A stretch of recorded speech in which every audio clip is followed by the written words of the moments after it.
नमस्कार। आज नमस्कार सर। जैसा वादा किया था तो उसके अनुसार फिर से deputy commissioner transport, former deputy commissioner transport Anil Chikkara साहब हमारे साथ हैं और वार्तालाप रहेगी end of the life vehicles की। और जो सवाल पीछे हमने जो वीडियो पे पॉडकास्ट की थी, बहुत सारे सवाल पूछे गए इससे रिलेटेड। आज उन सब सवालों का जवाब देने के लिए अनिल चिक्कारा साहब हमारे साथ हैं। हम उनका स्वागत करते हैं। नमस्कार चिक्कारा साहब।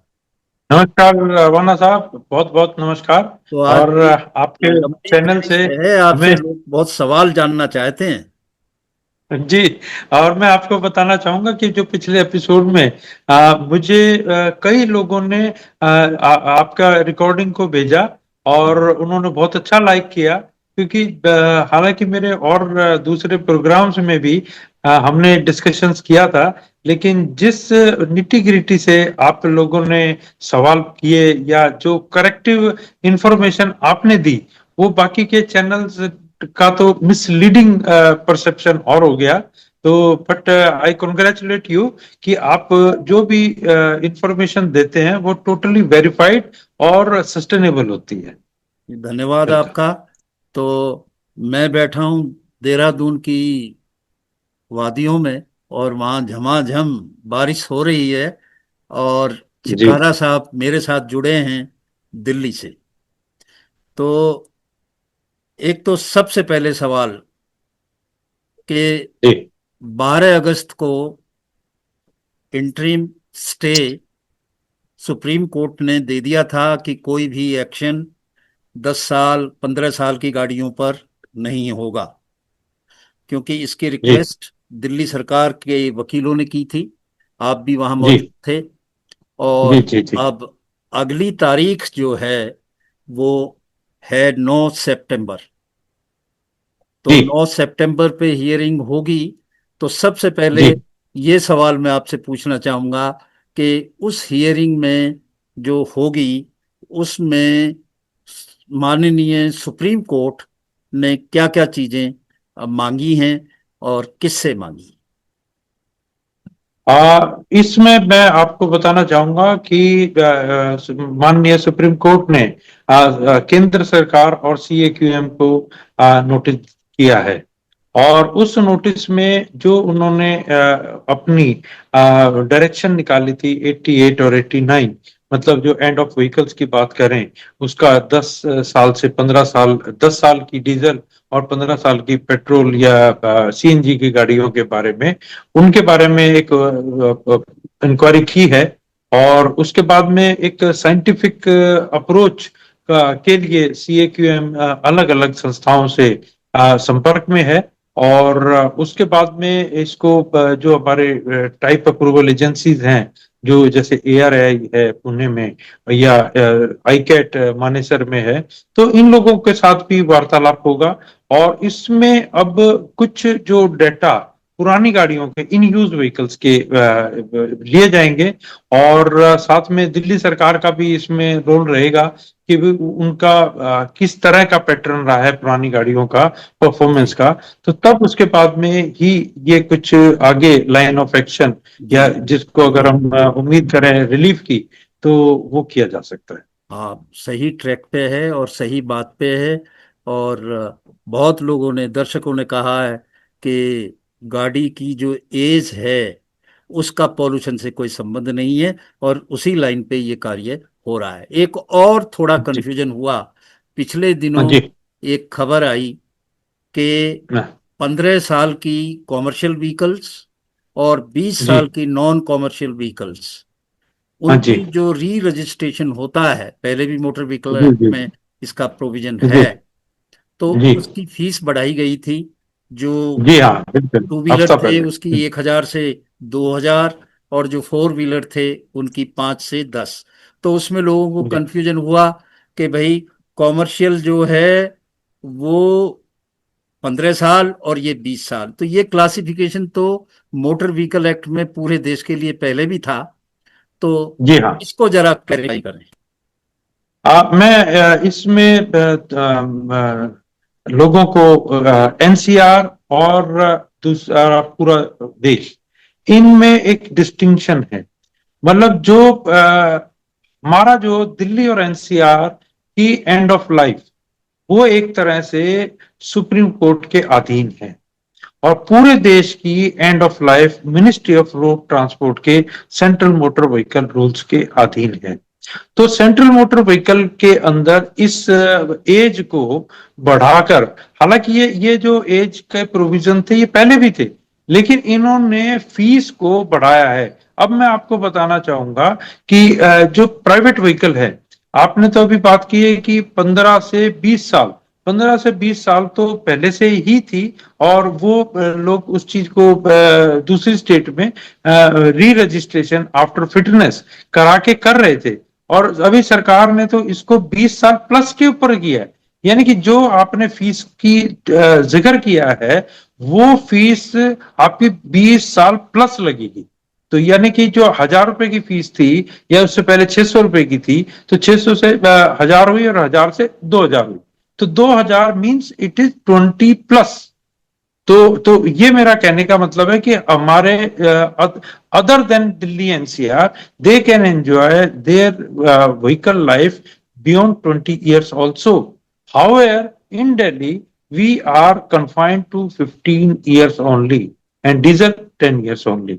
So, तो ये वाला एक हमारा जो क्लैरिफिकेशन है कि अब हम लोगों को तो जब सुप्रीम कोर्ट एक रिलीफ देगा, then only we can expect. Otherwise जो भी कानून एग्जिस्टिंग है, जो एनजीटी ने लागू किया है, और उसके बाद में स्टेट गवर्नमेंट उसका इम्प्लीमेंट कर रही है, वो उतना ही है।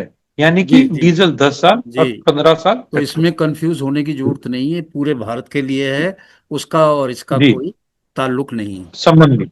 बिल्कुल। अब मैं, बड़ी लंबी लिस्ट है और आपसे सवाल जी जी पूछूंगा, और मैं एक्स टेम्पोर पूछ रहा हूँ, मतलब यानी कि जैसे सवाल मैंने तो लिख रखे हैं, पर आपसे जी मैं जी। उम्मीद करता हूँ कि आपको तो पता ही है सब कुछ। तो अच्छा, आप आपसे पूछिए तो सही।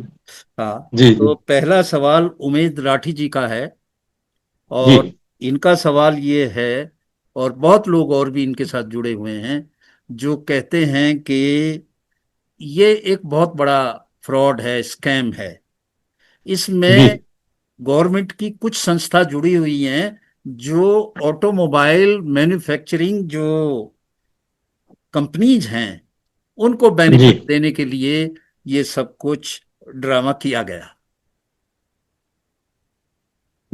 ऐसा है कि सर, जब हमारे बड़ा पास मुश्किल है। कोई अल्टरनेटिव नहीं होता, यानी कि मैं आपको अपने या किसी की भी बात करें, कि जब उसको लगता है कि भाई मेरी गाड़ी अभी वर्किंग कंडीशन में है और मुझे इसको स्क्रैप करने पड़ रही है, तो मैं मतलब पहले तो कोशिश करूंगा कि मैं उस गाड़ी को बचाऊं। लेकिन मुझे जब जहां नहीं लगती, तो फिर मैं उसको अपनी अजम्पशंस में चलता हूँ। तो और जब अजम्पशन एक की होती है, दो की होती है, तो देन इट बिकम्स र्यूमर। और फिर र्यूमर जो है वो स्प्रेड होने लगती है। और जहां तक र्यूमर स्प्रेड होने की बात है, हमारे देश में तो जरा सी भी कोई आपको मिस इन्फॉर्मेशन होगा, उसका स्प्रेड एकदम तेज हो जाएगा। अब मैं आपको बताना चाहूंगा कि जब ये चीजों का दिल्ली का, जब हमारी एपका थी, भूरेलाल कमेटी थी, तो तब से ही इसके ऊपर एक्शन शुरू हो गए थे। और तो उन दिनों में अगर आप थोड़ा सा पुराने इतिहास में जाएं, तो 10 साल से पहले, 15 साल तक पहले, हमारे देश में गाड़ियों का धुआं बहुत चल रहा था। अब किसी भी गाड़ी के पीछे खड़े हो जाते थे, तो विजिबल स्मोक कितना होता था कि आपके पैंट या कमीज का जो रंग था वो भी डिस्कलर होके ब्लैकिश हो जाता था। तो लेकिन अब नहीं है। अब जब से हमारा यूरो 4 कंप्लाइंट टेक्नोलॉजी आई है, तब से हमारा विजिबल स्मोक तो ऑलमोस्ट समाप्त हो गया है। जी जी पर लेकिन जी। उन दिनों में जब ये वाली बात की गई थी, तो उस टाइम के हिसाब से ये स्टेप गलत नहीं था। लेकिन आप उसको कहो कि जी मैन्युफैक्चरिंग लॉबी ने ये काम कराया है, तो मैं उसको भी अच्छा, गलत मानूं। देखिए, वो तो लोगों का दर्द भी है, और आगे जो इन्वेस्टिगेशंस होंगी उसमें भी ये जरूर मुद्दा आएगा। तो अगला सवाल पे चलते हैं हम। अगला सवाल पूछा है प्रोफेसर विनोद कुमार चौधरी ने, और उनका जी। सवाल यह है कि BS4 जो कार हैं वो अच्छी कंडीशन में हैं, अच्छी हैं, और बिल्कुल नॉन पॉल्यूटिंग है, कोई पॉल्यूशन नहीं है, तो फिर BS4 की स्क्रैपिंग क्यों? मैं इस बात को बताना चाहूंगा। जो भी आपके प्रश्न करता है राठी साहब हैं शायद। नहीं, तो इसमें ये है प्रोफेसर विनोद कुमार चौधरी जी का सवाल। विनोद चौधरी जी। तो जी विनोद चौधरी जी का जो भी अजम्पशन है, मैं उसके साथ एग्री करता हूं।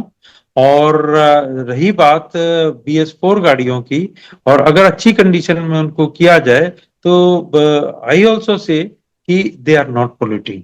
और रही बात इनको भी स्क्रैप क्यों किया जा रहा है, तो ये बात जब दिल्ली सरकार को भी समझ में आई, या उनको लगा कि कुछ गलत होने जा रहा है, तो तभी वो लोग भी सुप्रीम कोर्ट में आए हैं। और अगर इसमें मेरिट कन्विंस करने में हम कामयाब हुए, तो डेफिनेटली लोगों को इसका फायदा मिलेगा। जी और जी। रिलीफ मिलेगा, पूरे चांस है। अगले अगर सवाल पे इस चीज। चलते हैं। जी। शिकारा साहब, ये प्रवीण सर। कुमार जी का सवाल है। जी। ये कहते हैं कि जो IIT की स्टडी है उस जी। पे क्यों रिलाई कर रहे हैं, जब वो कहती है जो स्टडी के 28% जो गाड़ियां हैं, व्हीकल्स हैं, जी। वो पॉल्यूटिंग हैं। जी। तो क्या कोई ऐसी स्टडी हुई थी इसमें IIT की? मैं आपको बताऊंगा कि जी, जो अभी तक दिल्ली के अंदर जिसको रेफरेंस माना गया है, ये IIT कानपुर की स्टडी है। और IIT कानपुर ने बताया था कि 28% जो पोल्यूशन है वो गाड़ियों की वजह से होता है। तो लेकिन ये स्टडीज किस रेफरेंस में की गई थी, क्या इसको काउंटर चेक किया गया था, और क्या इसकी एग्जिस्टिंग पोजीशन है? तो ये भी बात जो है सवालों के घेरे में है। तो सही बात तो ये है कि अगर हमें आज कोई एक्शन लेना पड़ रहा है, तो हमें आज की स्थिति को देखना होगा। हो सकता है जिस टाइम पे ये स्टडीज की गई थी, उस टाइम में 28% हो, जब यूरो 4 नहीं आया था, जब BS6 नहीं आया था, जब BS6 का फ्यूल नहीं आया था। तो अब जी हमारा जो फ्यूल जो हम गाड़ियों में इस्तेमाल कर रहे हैं, वो BS6 फ्यूल है। तो BS6 फ्यूल में तो पोल्यूटेंट लेवल ऑलरेडी ही, अगर हम बिल्कुल ही नॉन BS की बात करें, तो जी। आज हमारा फ्यूल 90% और 85% से ज्यादा क्लीन है। तो ये बात बिल्कुल सही है कि जी IIT जी। कानपुर की पुरानी स्टडी को आज भी अगर हम अमल में लाते हैं, तो हो सकता है ये हमारी एक कोई वो वो सही लाइन ऑफ एक्शन नहीं है। वो उस टाइम की इरेलीवेंट स्टडी है, तो उसकी बात ना करके जब ही सुप्रीम कोर्ट ने नई बात कही है कि नई स्टडी की जानी चाहिए, नए फैक्ट पे करनी चाहिए, और जी। हम सब लोग भी बिल्कुल जी। मानते हैं कि इतनी जल्दी गाड़ी पॉल्यूटिंग नहीं होती। अगले सवाल पे चलते सही। हैं। ठिकारा जी। साहब, ये कैलाश चौधरी ठीक। जी का सवाल है। ये कहते जी। हैं कि जी। फॉरेन कंट्री में इंजन स्वीपिंग की जो है, हाँ। स्वैपिंग की फैसिलिटी है, आप हम्म। इंजन बदल सकते हैं। तो जी। हिंदुस्तान में जो हमारे पॉलिसी मेकर हैं उन्होंने ये जी। हाँ। फैसिलिटी यहाँ की गाड़ियों के लिए क्यों नहीं दी? हम तो डेवलपिंग कंट्री हैं, ये तो डेवलप्ड कंट्री में भी होता है, ऐसा क्यों? जी। जी। जी। अगर अवाना साहब, आपको याद हो जब आप भी सर्विस में थे, हम लोगों ने भी उस टाइम में साथ काम किया था, तो तब बहुत सारे लोग ऐसे थे कि जो इंजन चेंज कराते थे जी हैं। और आपको ये भी याद हो कि पेट्रोल का डीजल लग जाता था, डीजल का पेट्रोल लग जाता था। फिर उसके बाद में भी वो इंजन स्वैपिंग जो था, वो एक बड़ा मतलब कोई ऐसा अननोन ऐसी चीज नहीं थी। और जहां तक मोटर व्हीकल एक्ट में भी प्रोविजन है, तो उसके अंदर दे रखा है कि इंजन स्वैपिंग कानूनी रूप से वैलिड है। बट आज के परिप्रेक्ष्य में अगर हम बात करते हैं, तो पहले जो हमारा इंजन था वो मैकेनिकल था। और आज की तारीख में हमारा जो इंजन और टेक्नोलॉजी है वो इलेक्ट्रोमैकेनिकल है, यानी कि उसके अंदर इलेक्ट्रॉनिक्स इतनी ज्यादा इन्वॉल्व है, कंप्यूटराइज्ड सिस्टम्स इतने ज्यादा ईसीयू इन्वॉल्व हैं। तो जहां तक बात है कि अगर हम इंजन को एज इट इज चेंज करना चाहें तो वो चेंज इतना आसानी से नहीं हो पाएगा। हाँ, जी अगर हमारी मैन्युफैक्चरिंग यूनिट, यानी कि चाहे वो हुंडई है, मारुति है, टोयोटा है, तो ये लोग अगर इस तरह की कोई सॉल्यूशन प्रोवाइड करने लगे तो ये संभव है। पर आज की तारीख में आप यूरो 4 में बिना वायरिंग के और बिना उसके सेंसर्स के इंजन को चेंज करना चाहें तो आप नहीं कर पाएंगे। तो जी ये थोड़ा टेक्निकल इशू है, लेकिन इसमें हमारे को व्हीकल मैन्युफैक्चरिंग की सपोर्ट की जरूरत है और जी वो अभी नहीं है। जी जी। अगला सवाल पे चलते हैं। अगला जी सवाल पूछा है राजीव जी कपूर जी ने, और बड़ा जी जी जी मजेदार सवाल पूछा है। वो कहते हैं कि उसी जी कंपनी जी की जी। वही ब्रांड अमेरिका में हाँ जी। चले, इंग्लैंड में चले, फ्रांस में चले, हाँ या किसी और हाँ देश में चले, तो पॉल्यूटिंग है नहीं, पॉल्यूशन करती हाँ नहीं। जी और वही जी जी ब्रांड वही कंपनी की गाड़ी अगर इंडिया में चले तो उसको पॉल्यूशन करार दे देते हैं। जी वही जी जी। ब्रांड वही सब कुछ। हाँ ऐसा हाँ, क्यों? मैं आपको बताना चाहूँ ऐसा है। वैसे मैं आपको एक और अच्छी चीज जो शेयर करना चाहूंगा कि हमारे देश का पोल्यूशन लेवल की जो मेजरमेंट है या जो स्टैंडर्ड्स हैं वो मोस्ट स्ट्रिजेंट हैं वर्ल्ड में। तो अभी तो जैसा मैंने पिछले आपके एपिसोड में भी कहा था कि अभी तो वर्ल्ड यूरो 4 पर आया है या BS 4 पर आया है, और हम लोग BS 6 से BS 7 के ट्रांजिट में भी आ गए। तो जहां तक बात है कि हमारा advancement compare to other countries बहुत अधिक है।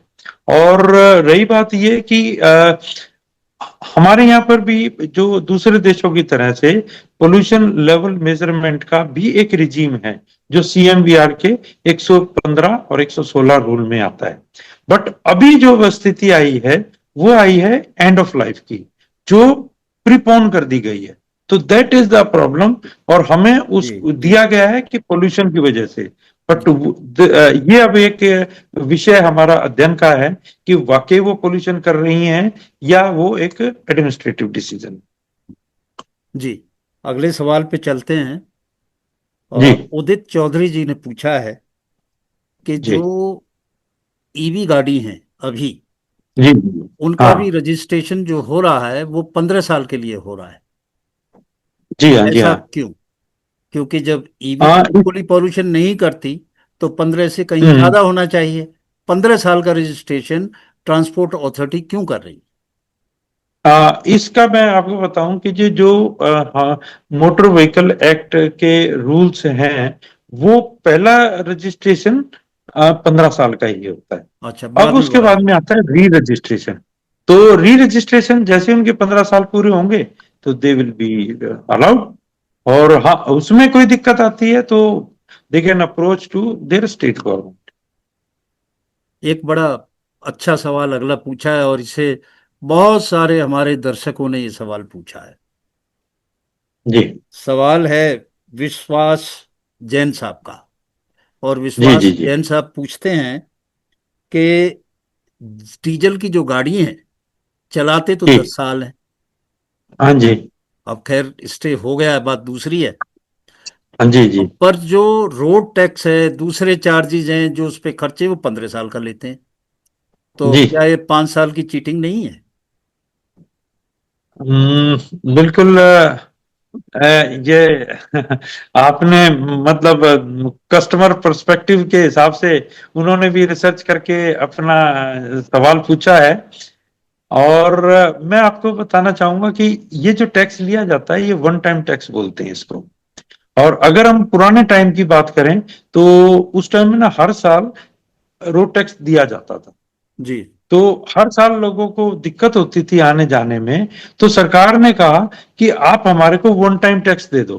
अब मैं आपके जैन साहब है मेरे ख्याल क्वेश्चन पूछने हाँ, वाले। जैन साहब हैं। हाँ, तो जैन साहब को मैं बताना चाहूंगा कि जब ये कैलकुलेशन की गई थी रोड टैक्स की, तो 15 साल का बदले 10 साल में ही लिया गया था। यानी कि जो वन टाइम टैक्स है वो 15 इयर्स का नहीं है, वो 10 साल का ही था, और वो एडवांसमेंट में ले लिया गया था। तो जहां तक बात है फाइनेंशियल का, हाँ ये जरूर बात है कि जितने रुपए में, जितने मान लिया उसकी कॉस्ट लेटस से आपकी 20,000 हमने रोड टैक्स लिया, तो 20 साल में उसको वैलिडिटी मिलती है 15 साल की, और इसमें 20,000 में उसको वैलिडिटी मिल रही है 10 साल की। तो हाँ ये एक उसका अन्याय का कारण है। तो बट अभी दिल्ली सरकार ने भी तो इस बात को माना है, जी, और बॉल अभी कुछ कुछ सुप्रीम इसमें कोर्ट के हाथ में है। बदलाव की गुंजाइश है। हाँ, इस मतलब जब ये री रजिस्ट्रेशन की जो प्रक्रिया शुरू हो जाएगी, तो उनको भी ऑटोमेटिकली इस चीज का लाभ भी मिल जाएगा, और उसका क्या कहते हैं, इसका जो कैलकुलेशन ऑफ रोड टैक्स की है, तो ये भी उसी के साथ स्टेट गवर्नमेंट वर्कआउट करेगी। जी, अगले सवाल पे चलते हैं। जी जी अ, जी। एक हमारे दर्शक हैं, उनका शायद जो नाम है इंटरनेट पे उन्होंने नाम दिया हुआ है पिस्टन राइडर। जी जी जी। और बहुत बढ़िया। उन्होंने एक अलग हट के सवाल पूछा है। उन्होंने जी कहा कि जो गाड़ी है उसका जो फ्रंट स्क्रीन है, बैक जो है रियर स्क्रीन है, वो सत्तर जी जी। परसेंट ट्रांसपेरेंसी हाँ जी हाँ जी हाँ जी। उसमें होनी चाहिए, और जी साइड जी जी। में 50% होनी चाहिए। बिल्कुल अगर बिल्कुल बिल्कुल। मैन्युफैक्चरर का हाँ 70% और 50% से कम है तो क्या हाँ। एडिशनल फिल्म लगा सकते हैं? एडिशनल फिल्म जो भी लगाई जाएगी वो 50 और 70 की ही लगेगी। उससे ज्यादा नहीं लगा सकते। अगर जी, आपने एक्सटर्नल फिल्म लगाई है, तो वो मतलब फ्रंट और रियर विजिबिलिटी 50% ट्रांसपेरेंसी, और साइड की 70% की, चाहे वो टिंटेड ग्लास में लगाएं चाहे फिल्म में लगाएं, but it should not be more than this limit. और ये जो लिमिट होती है इसको बोलते हैं AIS जी। स्टैंडर्ड्स। तो ये ऑटोमोबाइल, तो इसके अंदर जो नियम आए जाते हैं वो इंटरनेशनल कंपैरिजन के साथ किए जाते हैं। जी, और तो ये जो नॉर्म्स हैं, चाहे वो ग्लास में हो चाहे फिल्म में हो, बट ट्रांसपेरेंसी लेवल सेम। जी। एक सवाल पूछा है KCS PP2002 ने। जी। उन्होंने पूछा है कि E5 E10 हम्म, जी पेट्रोल से भी गाड़ी खराब हो रही। जी।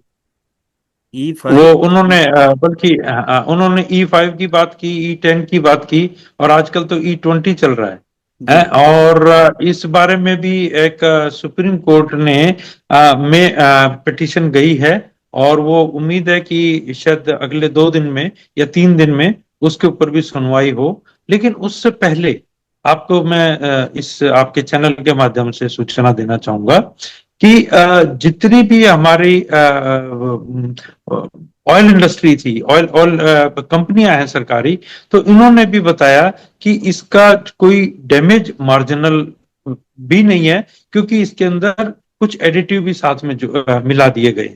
यानी कि अगर इसके अंदर मॉइस्चर ज्यादा है, या किसी को इस तरह का लगता है कि इससे फ्रिक्शन ज्यादा होगा, या तो उस चीज के लिए जो भी उसमें एक लुब्रिकेशन टाइप की जैसे चीज डाली जानी चाहिए थी, या उसका पेट्रोल क्वालिटी जो उसकी बर्निंग क्वालिटी को मेजर करता है, तो उस चीज का भी ध्यान रखा गया है। और जितने भी ऑटोमोबाइल मैन्युफैक्चरर्स हैं उन्होंने कहा है कि इसकी वजह से हमारे पास कोई रिपोर्ट नहीं मिली है। और जहां तक बात इंजन या कोई गाड़ी खराब होती है, तो we stand for the warranty. तो उन्होंने कहा है कि हमारे लिए एथनॉल वाला फ्यूल या नॉर्मल फ्यूल में कोई डिस्टिंक्शन नहीं। जी। अगला सवाल है, ये जी सेफर 63 ईयर करके हैं जी कि हम बार बार कह रहे हैं कि भाई पोल्यूशन होता है तो आप इंजन को बदल दो, इंजन से ही पोल्यूशन जी होता है। तो उन्होंने जी कहा कि ठीक है, इंजन एक ऑप्शन है, पर इसके जी साथ उससे जो कनेक्टिंग पार्ट्स हैं, जैसे जी। सस्पेंशन है, ब्रेक लाइंस हैं, और दूसरी चीजें हम्म। हैं, तो जी आपने इंजन बदल दिया और वो दूसरी चीजें नहीं बदली, तो वो जी दूसरी जो जी। चीजें हैं उसकी वजह से हाँ। भी वो खतरनाक हो सकता है, जी हाँ सेफ्टी जी हाँ पे जी हाँ। असर पड़ सकता है। बिल्कुल बिल्कुल बिल्कुल है। तो हाँ, बिल्कुल है ये वाली बात। और जहां तक बात मैं आपको बताऊं कि जो मोटर व्हीकल एक्ट एक्सपेक्ट करता है किसी गाड़ी से, तो it has to be non polluting and it has to be safe. और तो सेफ में हमारे जो भी इंडिविजुअल कंपोनेंट हैं, चाहे वो ब्रेक्स हैं, चाहे सस्पेंशन है, चाहे स्टीयरिंग है, तो ये सारे सारे भी एक गाड़ी का एक हिस्सा है, जो हमारे अगर किसी चीज में एडवर्सिटी होती है तो भी हमारी फ्यूल एफिशिएंसी ड्रॉप होगी, और it can also add pollution. अब मैं आपको बताऊं कि जैसे एक ब्रेक हमारा लगा रह गया, जिसको हम ब्रेक बाइंडिंग बोलते हैं, तो ब्रेक बाइंडिंग अगर होगी तो आपकी गाड़ी का पोल्यूशन भी ज्यादा होगा, जी क्योंकि गाड़ी चलेगी कम और फ्यूल ज्यादा लगेगा, और इंजन पे लोड ज्यादा होगा, और इंजन पे लोड ज्यादा होगा तो फ्यूल ज्यादा खर्च करेगी और ज्यादा पोल्यूशन करेगी। जी। तो ये सारी चीजें आपस में इंटरकनेक्टेड है, और हमें गाड़ी को भी जो मेंटेन करना है वो करना है fuel efficiency, pollution, as well as for safety. तीनों चीजों हाँ, को मिला के गाड़ी को मेंटेन करना। तो केवल इंजन से काम नहीं चलेगा, पर नहीं और भी चलेगा, कई बिल्कुल चीजें भी। उससे कनेक्टिंग जो हैं बिल्कुल उनको बिल्कुल भी देखनी बिल्कुल। होगी। अगर जैसे मैं इसमें बताना चाहूं कि अगर आपके टायर्स खराब हैं तो भी बहुत बड़ा इफेक्ट पड़ेगा। आपकी टायर की वजह से भी आपकी चाहे उसमें प्रेशर कम है या तो या प्रेशर ज्यादा है तो भी फ्यूल एफिशिएंसी आपकी ड्रॉप हो जाएगी, और जी। पोल्यूशन भी साथ के साथ होगा। तो ये सारे सारी चीजें एक दूसरे की कंप्लीमेंट। जी अगला सवाल है 786, कमालुद्दीन साहब ने पूछा है। उन्होंने जी जी कहा कि भाई पूरी दुनिया में जो व्हीकल एज है और पॉल्यूशन का कोई संबंध नहीं, तो ये भारत जी। के लोग इतने एडवांस कैसे हो गए कि इन्होंने ये संबंध ढूंढ लिया। अब क्योंकि ये एक सिस्टम इतना डिस्कशंस करने का है कि जी हर एक परसेप्शन, मैं कहता हूं कि सबका परसेप्शन जो है वो रिस्पेक्ट लायक है। और जहां तक बात है कि अगर हमने इन यूज व्हीकल की बात करनी है, पुरानी गाड़ियों की बात करनी है, तो जिस चीज पे हमारा एक एजेंडा, जिस पे हम काम कर रहे हैं कि परफॉर्मेंस ऑफ व्हीकल में, जो इन यूज व्हीकल हैं उनका पोल्यूशन लेवल क्या है, that should be the measurement. यानी कि जो मेरिट है गाड़ी की, वो अगर उसके मेरिट में वो डिक्लाइन है और मेरिट में वो ठीक नहीं है, तो उस गाड़ी को हम स्क्रैप करें। तो जी। मैं एक तरह से आपके प्रश्नकर्ता का बात को एग्री कर रहा हूं, लेकिन मैं उनको नकार भी नहीं रहा हूं। मैं मतलब नकार भी इसलिए भी नहीं रहा हूं कि क्योंकि डेटोरिएशन फैक्टर भी एक चीज है कि जैसे जैसे हमारा पुराना इंजन होता जाएगा, तो अगर मैं पुराने इंजन की बात करूं तो हमारा कंप्रेशन रेशियो उस टाइम पे 6:1 होता था, और आज की तारीख में हमारा 9.5 से ऊपर है। तो हम जो अब के इंजन है वो नॉन पोल्यूटिंग है कंपेयर टू पुराने वाले। तो पुराने वाले में पोल्यूशन ज्यादा था। तो एज को हम मतलब ऐसा नहीं कह सकते कि पुरानी गाड़ी भी पोल्यूशन, मतलब टेक्नोलॉजी जो है वो चेंज करता है पुरानी गाड़ी और नई गाड़ी। हाँ, नहीं, खैर आपने टेक्नोलॉजी की बात कही, पर जी एक बात तो मैं भी इनकी आ, उससे इत्तेफाक रखता हूँ कि जी जो गाड़ी का चलना है, कितनी गाड़ी चली है, उसके ऊपर भी जी बहुत जी कुछ जी पॉल्यूशन निर्भर करता जी। है। अच्छा, बिल्कुल अगला सवाल है। काफी समय होता जा रहा है और सवालों जी की जी जी लिस्ट खत्म नहीं हो जी रही है। जी। सर आपके एक क्वेश्चन बड़े सवाल फिर हार्डकोर हैं। ईस्टर्न राइडर ने फिर से पूछा है। उनका जी जी सवाल है कि बेंगलोर में कोई कंपनी है जी जो जी। रेट्रोफिटिंग करके आपके हाँ। डीजल और पेट्रोल की गाड़ी को ईवी में बदल देती है। और जी कोई जी जी इंडिविजुअल भी कहीं चंडीगढ़ में कर रहा है, जी ऐसा उन्होंने कुछ कहा है। तो आपकी इसमें जी जी। जानकारी है? मैं इसमें थोड़ा सा अपना एक्सपीरियंस शेयर करना चाहूंगा कि जहां तक बात हमारे जो लोग रेट्रोफिटिंग का काम कर रहे हैं, चाहे वो बेंगलोर में है या चंडीगढ़ में है, इस टाइप के स्टार्टअप एजेंसियां, मैंने भी कई लोगों से इंटरेक्शन किया। तो अब उसके बाद में ये पाया कि वो लोग टाइप अप्रूवल भी करा लेंगे, करा लेते हैं, लेकिन जब कस्टमर के पास आती है तो कस्टमर पे आता है परफॉर्मेंस पे।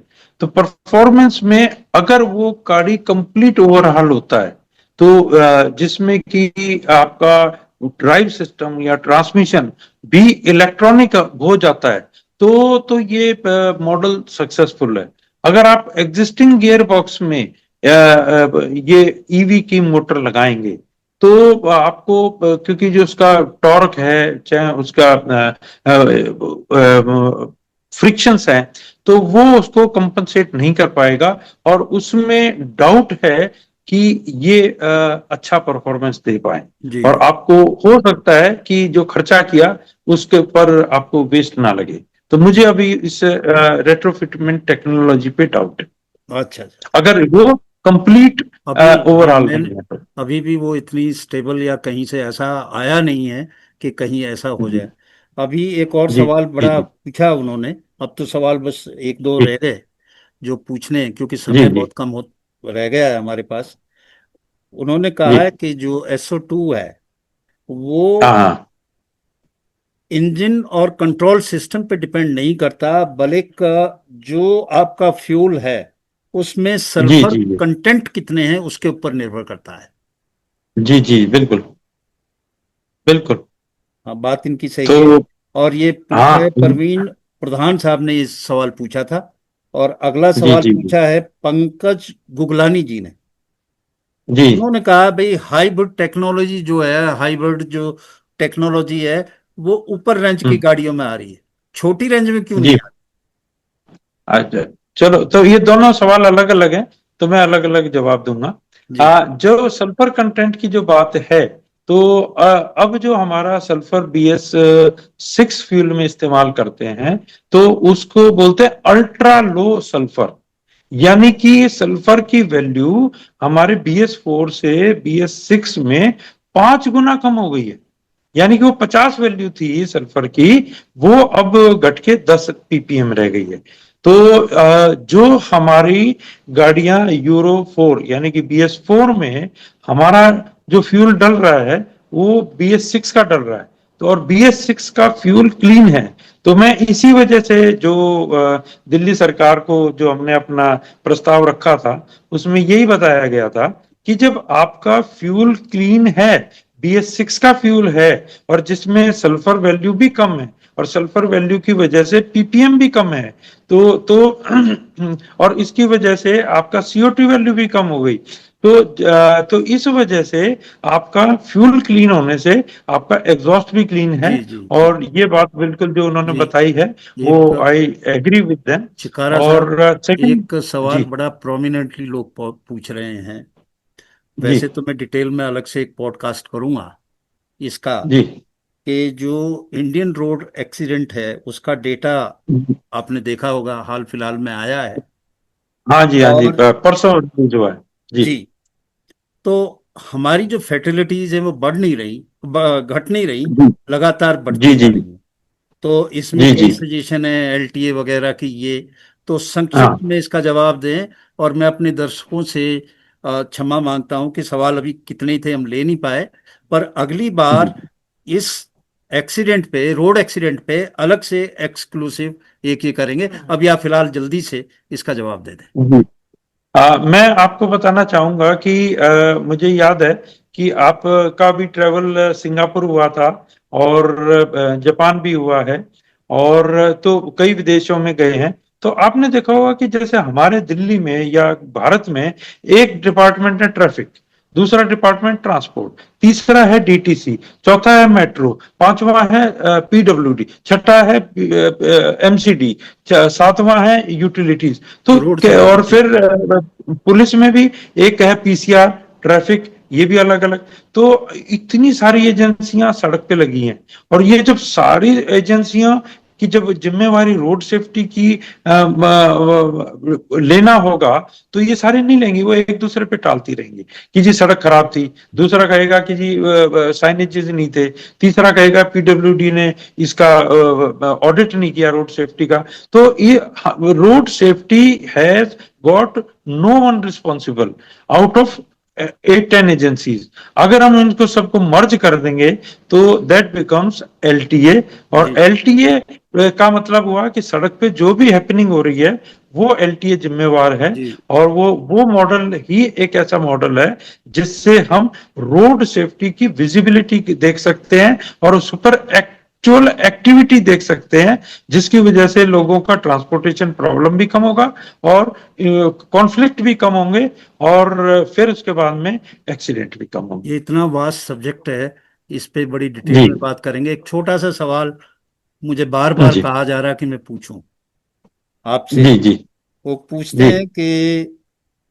हाइब्रिड और जो आती हैं गाड़ियां और ईवी, जी जी इसका जी। अभी तक जो है लाइफ स्पैन क्या है? हाइब्रिड गाड़ियों का लाइफ स्पैन अभी नॉर्मल फ्यूल वाला ही है, जहां तो तक मैं बाद में री आपको बताऊं। रजिस्ट्रेशन कर सकते हैं ये? नहीं, री रजिस्ट्रेशन की जिस टाइम में हमारे को फैसिलिटी मिलेगी, तो it will be as at par with petrol गाड़ी। और तो अभी उसको बेस फ्यूल की लाइफ के साथ ही इसको बनाया गया है, एग्जिस्टिंग मोटर व्हीकल एक्ट और और रूल्स के ईवी की, हिसाब से। ईवी में तो कोई दूसरा फ्यूल भी नहीं जुड़ा हुआ?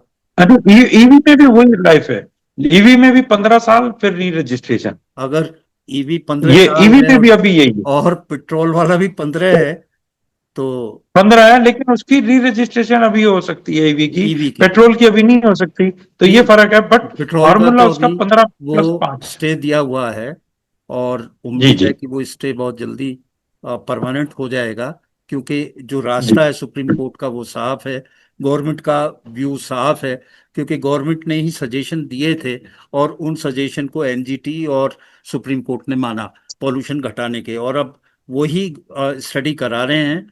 तो वो तो बात दूसरी हुई, पर ईवी में तो कोई पॉल्यूशन नहीं है, इसको भी बढ़ाने की आवश्यकता है। तो समय की बड़ी कमी थी हमारे पास, और मैं आपसे फिर समय लेके एक पूरा एपिसोड एलटीए, ये जो कोऑर्डिनेटिंग चीजें हैं सारी एजेंसी, जिसकी वजह से रोड एक्सीडेंट घटें, ये एक बड़ी समस्या है भारत में, तो उसके ऊपर एक डिटेल में बात करूंगा। आज आप हमारे शो में आए और बहुत महत्वपूर्ण जानकारी दी, लोगों के सवालों के जवाब दिए, और आइंदा भी आप आते रहेंगे। आप के पास खजाना है इसका, नॉलेज का, और इतने वर्ष आप ट्रांसपोर्ट डिपार्टमेंट में रहे और आपको हर चीज का पता है, तो आपसे जो ये ज्ञान है इसका लाभ हम समय समय पे उड़ाते रहेंगे।